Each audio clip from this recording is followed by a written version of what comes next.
Bonjour, bon voilà, ce sera aujourd'hui c'est la dernière vidéo sur l'architecture religieuse. Voilà, donc je vous propose de faire une petite vidéo sur l'architecture gothique. Je vais essayer de la faire courte.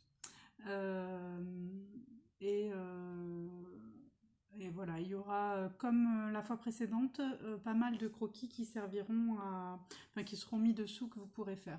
Sachant que les croquis sur l'architecture gothique sont un tout petit peu plus compliqués que ceux sur l'architecture romane, puisque c'est plus complexe. Voilà, je vais essayer de vous faire un petit bilan là-dessus.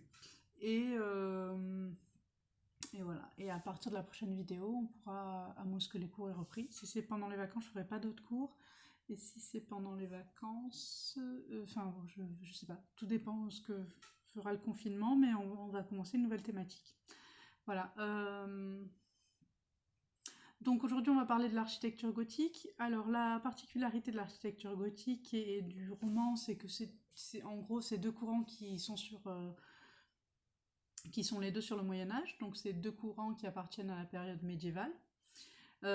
Si on doit diviser, on peut dire en gros que le roman ce sera à peu près de 1000 à 1200 et qu'à partir de 1200, on voit apparaître, même à partir de 1100, on voit apparaître des modifications dans l'architecture romane qui font que on bascule doucement dans ce qu'on va appeler l'architecture gothique.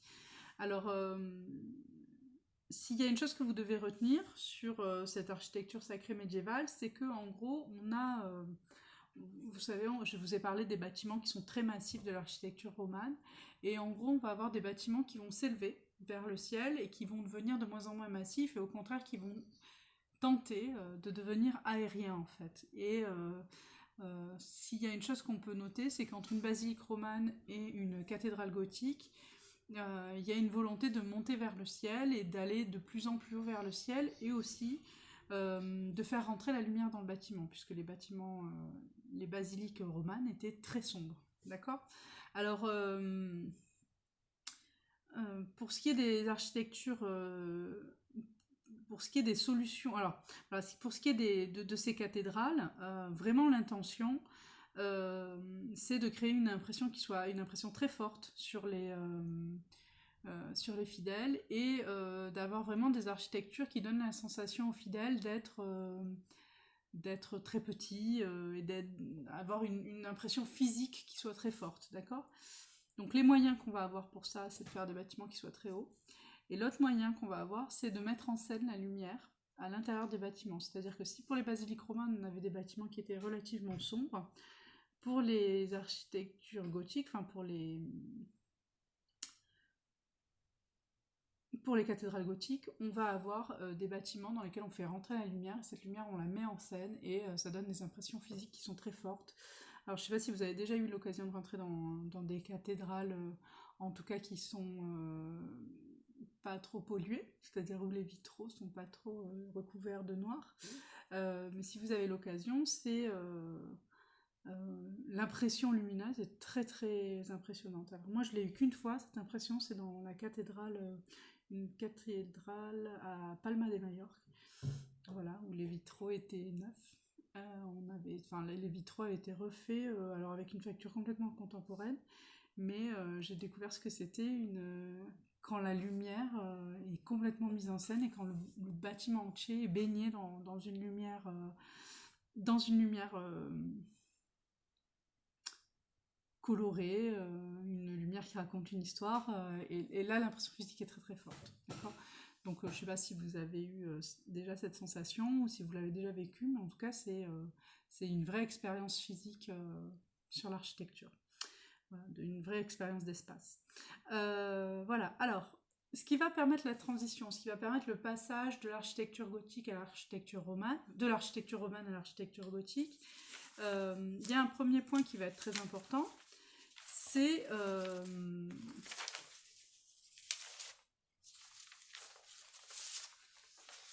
le passage de l'arc plein cintre qu'on avait la semaine dernière. Vous vous rappelez de cet arc plein cintre et de cette voûte en berceau, à ce qu'on va appeler l'arc brisé. D'accord. Alors, j'ai pas écrit.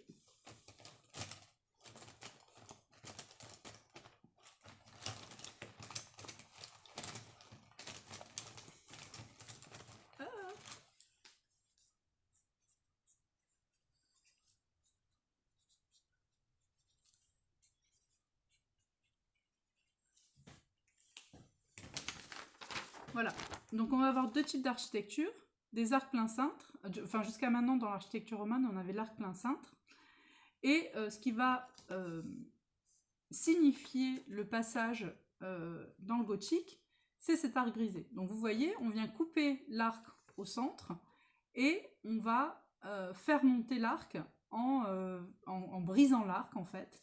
Alors ce qui est très intéressant, enfin pourquoi on va faire ça, c'est que tant qu'on avait une voûte en plein cintre, si on mettait une voûte, enfin un bâtiment par-dessus, en tout cas si cette voûte supportait du poids, la voûte était très lourde, d'accord? Et finalement la transmission du poids de la voûte dans les piliers était très compliquée. En brisant l'arc, on fait basculer le poids de la voûte dans les piliers, et donc ça va permettre que la voûte soit moins lourde. Et l'autre solution qu'on va trouver, c'est au lieu d'être sur une voûte qui va être divisée sur deux piliers, on va multiplier les piliers qui vont permettre de porter cette voûte. Donc là, ici, on va mettre en place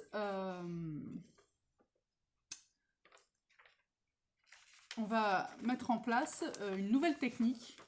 Et ça aussi, c'est l'entrée de plein fouet dans le gothique, même si on en trouve quand même dans les cathédrales, dans les basiliques romanes, hein, la transition, c'est pas une rupture franche. C'est une nouvelle technique qu'on va appeler la voûte en croisée d'ogive. Alors, je vais vous l'écrire. Voûte.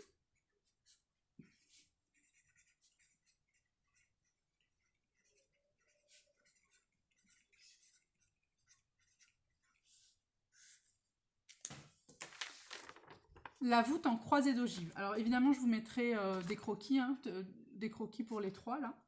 Alors, ça va permettre quoi, la voûte en croisée d'ogive? Vous voyez qu'ici, sur cet arc brisé, ou ici sur ce plein cintre, le poids de la voûte, il est porté sur deux piliers. Donc, ce qu'on appelle l'ogive, c'est ça, d'accord? D'ailleurs, ah oui, il y a une chose que je ne vous avais pas précisée dans la vidéo précédente. Pourquoi on appelle cet arc l'arc plein cintre? Ce qu'on appelle le cintre, c'est la structure de bois qu'on mettait à l'intérieur qui permettait de construire la voûte. Donc on avait une structure en bois avec un demi-cercle comme ça et des pieds et une croix comme ça. Et cette structure de bois, on l'appelait le cintre. Et le plein cintre, c'est une structure dans laquelle le cintre... Enfin voilà, on parle de cintre en parlant de l'outil qui permet de construire la voûte, qui est un cintre de bois, en fait, sur lequel on va s'appuyer pour positionner les pierres. Ça, c'est une parenthèse. Donc la voûte en croisée d'ogive, c'est quoi? Eh bien, au lieu d'avoir une voûte qui se porte sur deux piliers, on va croiser les ogives, c'est-à-dire on va croiser l'arc, et en croisant les ogives, par exemple ici, vous voyez, le poids de la voûte, s'il avait été sur deux piliers, il faisait un poids, et ici on vient diviser le poids de la voûte en 4. Alors je vous ai fait un petit croquis, je ne sais pas si on comprend bien. Vous voyez, ici, par exemple, si j'ai une voûte qui pèse 4 kg, bon, je vous mets 4 kg, évidemment, c'est un bâtiment gothique, ça n'est pas 4 kg, n'est-ce pas? Alors, ici, vous voyez, on a une voûte qui pèse 4 kg. Si je la divise sur deux pieds, bah, j'ai 2 kg dans chaque pied, vu qu'elle est parfaitement symétrique. Si je la divise sur 4 pieds, eh bien, ça me permet quoi? Ça me permet d'avoir 1 kg dans chaque pied. Donc, ça allège le poids de la voûte, d'accord? On a plus de support pour soutenir cette voûte. Et c'est pour ça qu'on va retrouver dans les architectures des grandes nefs et des bas-côtés et des plafonds qui sont complètement en voûte en croisée d'ogive. Ici, je vous fais une voûte en croisée d'ogive divisée en 4. Donc, vous voyez, là, on divise le poids en 4. Donc, j'ai 1 kg, 1 kg, 1 kg. Mais dans le gothique primitif, on va avoir deux types de voûtes. On a la voûte en quadripartite, donc c'est ce que je viens de vous dire, où on divise le poids en 4. Et aussi, on va avoir la voûte en sexpartite. Alors, ce qui est assez... oui, sexpartite.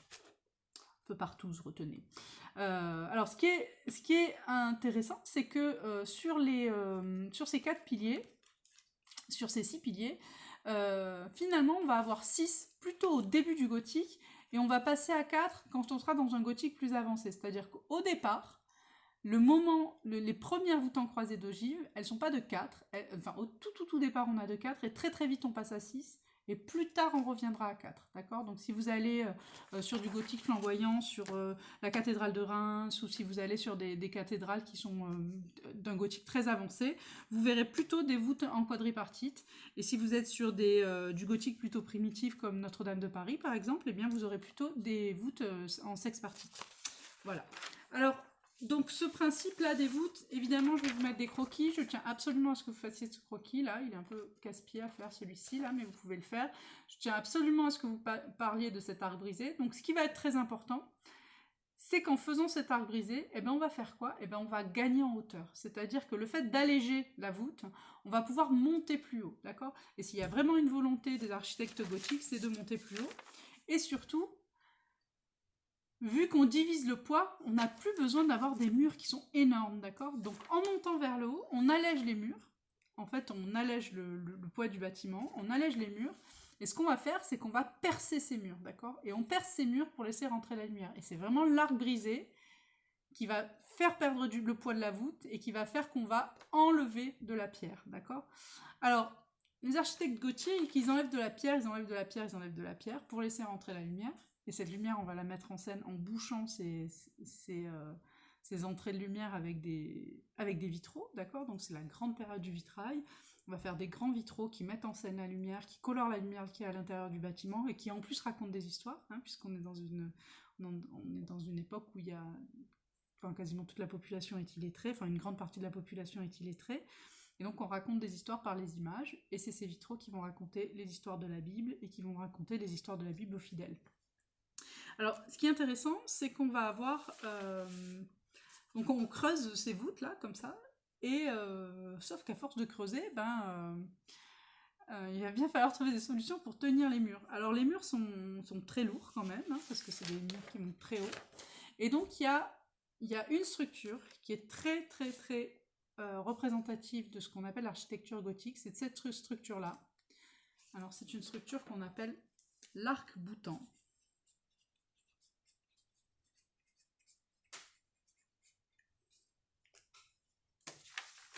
Donc l'arc-boutant, c'est quoi?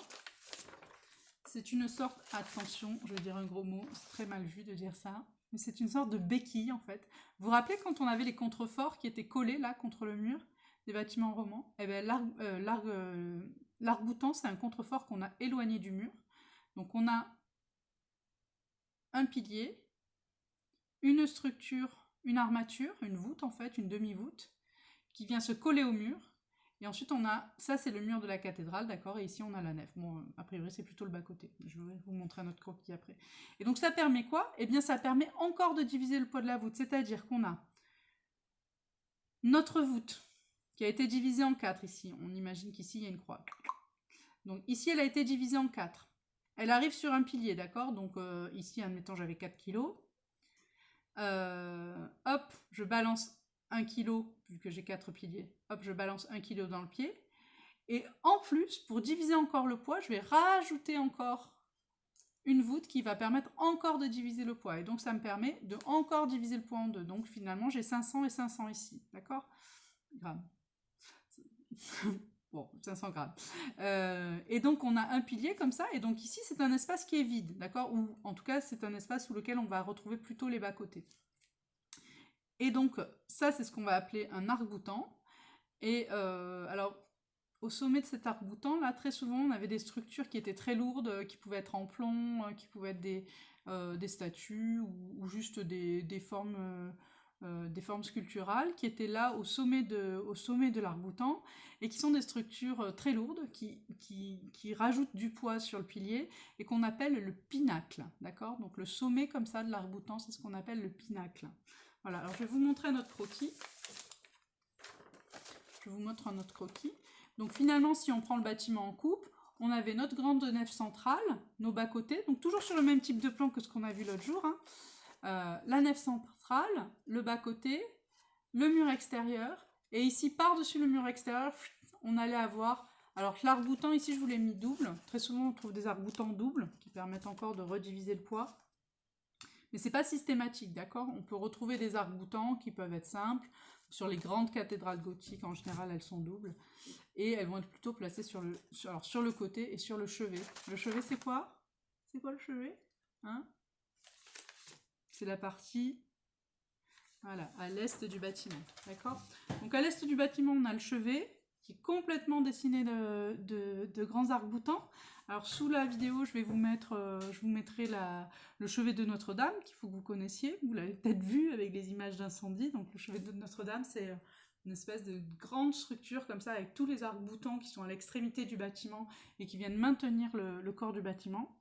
Et le deuxième type d'architecture, et donc la deuxième façade, donc à l'est on a ça, le chevet, et à l'ouest on a ce qu'on appelle la façade occidentale. Alors ça c'est très important dans les cathédrales, et on va avoir des façades occidentales qui se transforment avec le temps qui passe, c'est-à-dire que quand on est sur du gothique primitif, les façades occidentales, bon, on va avoir par exemple ce type de façade.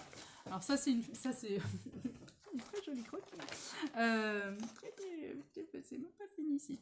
Alors, les façades occidentales, elles sont très souvent construites de la même façon, c'est-à-dire qu'on va avoir ce qu'on appelle les portails, donc les grandes portes. Voilà, pour les gens qui sont déjà trouvés en face d'une cathédrale, très souvent on a trois grandes, enfin pas très souvent, tout le temps, on a tout le temps trois grandes portes, c'est la Trinité, hein, Père, le Fils, le Saint-Esprit. Voilà, donc sur le bas de la structure, on va avoir les portails, des portails qui sont complètement ornés, je vous mettrai des photos de portails dessous, des portails qui sont complètement ornés dans lesquels on a un travail de sculpture qui est très très fort, avec nos statues colonnes aussi, vous vous rappelez des statues colonnes qu'on a vues? Voilà, donc des statues colonnes, des portails sculptés, 3 portails. Au-dessus, on a toujours une rosace. Et ensuite, alors là, on est sur du gothique primitif. Ça, c'est le type de façade occidentale qu'on va retrouver par exemple sur Notre-Dame de Paris. Par contre, si vous allez voir Reims ou Amiens, vous n'aurez pas les deux grandes colonnes latérales ici, mais vous aurez ce qu'on appelle une flèche, une très grande flèche. Alors, il y a une flèche aussi à Notre-Dame, hein, c'est ça qui est cramé d'ailleurs. Mais vous avez la cathédrale sera moins massive, d'accord? Elle est moins rectangulaire, le corps est moins massif, et on a des structures qui montent de plus en plus haut, d'accord? Donc à force de monter vers le ciel, à force d'enlever de la pierre, on a une espèce de dentelle de pierre, comme ça, avec chaque élément de pierre qui est complètement sculpté. Il faut savoir que dans la construction de ces cathédrales, on avait tous les corps de métier qui passaient. Alors la construction d'une cathédrale, c'est à peu près 80 ans, hein, 80-100 ans. Bon, à part la Sagrada Familia à Barcelone qui dure depuis je ne sais pas combien de temps, mais bon voilà, c'est à peu près 80-100 ans, la construction d'une cathédrale. Et on a tous les corps de métier qui vont se multiplier à l'intérieur de ces cathédrales. Donc on a des tailleurs de pierre, on a l'architecte maître bien sûr, on va avoir les verriers qui travaillent sur les vitraux, on va avoir les charpentiers qui travaillent sur la charpente du bâtiment et sur toutes les parties en bois en fait. On va avoir des menuisiers qui travaillent sur tout le mobilier qui est à l'intérieur de l'église. On va avoir des tailleurs sculpteurs en fait, donc tous les gens qui vont créer les sculptures qui vont orner le bâtiment, notamment les gargouilles, les sculptures qu'on va avoir à l'intérieur. Voilà, donc on a un très très gros travail de taille de pierre, un gros travail de... Et donc c'est des confréries comme ça, alors c'est le début du compagnonnage, hein, ces grandes confréries comme ça qui construisent des cathédrales, c'est le début du compagnonnage, et on va avoir des confréries de métiers qui vivent quasiment à l'intérieur de la cathédrale, et qui vivent dans les chapelles, dans les bas-côtés, et vraiment la cathédrale, au moment de la construction, c'est vraiment un lieu de vie très très important, d'accord? On a presque des micro-villes qui se font un petit peu comme on l'avait vu autour des pyramides, vous vous rappelez? C'est un peu la même chose qui se passe, avec des corps de métier comme ça qui cohabitent et qui travaillent à la fabrication de la cathédrale. Voilà. C'est tout.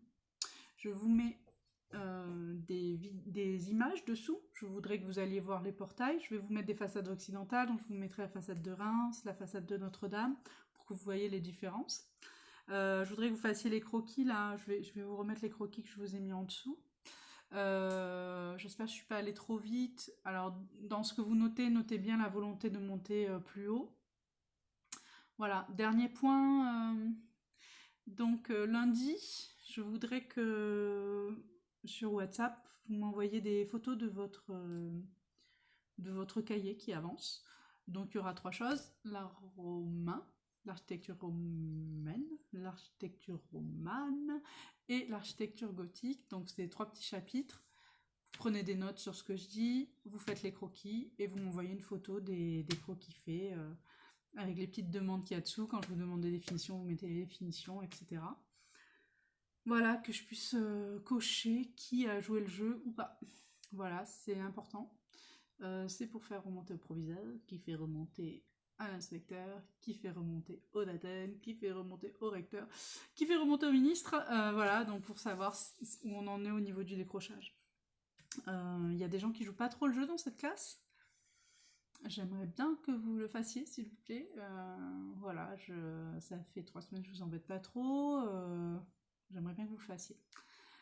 Voilà, donc je vous mets les petites vidéos dessous, et puis voilà, je vous dis à bientôt. Et la prochaine vidéo, c'est un nouveau chapitre, et on va commencer à parler de la peinture de la Renaissance, et on va voir que je trouve des solutions pour faire des montages, pour vous intégrer les peintures pendant que je parle. Bon voilà, on va trouver une petite solution. Je vous dis à bientôt, et à lundi avec vos cahiers.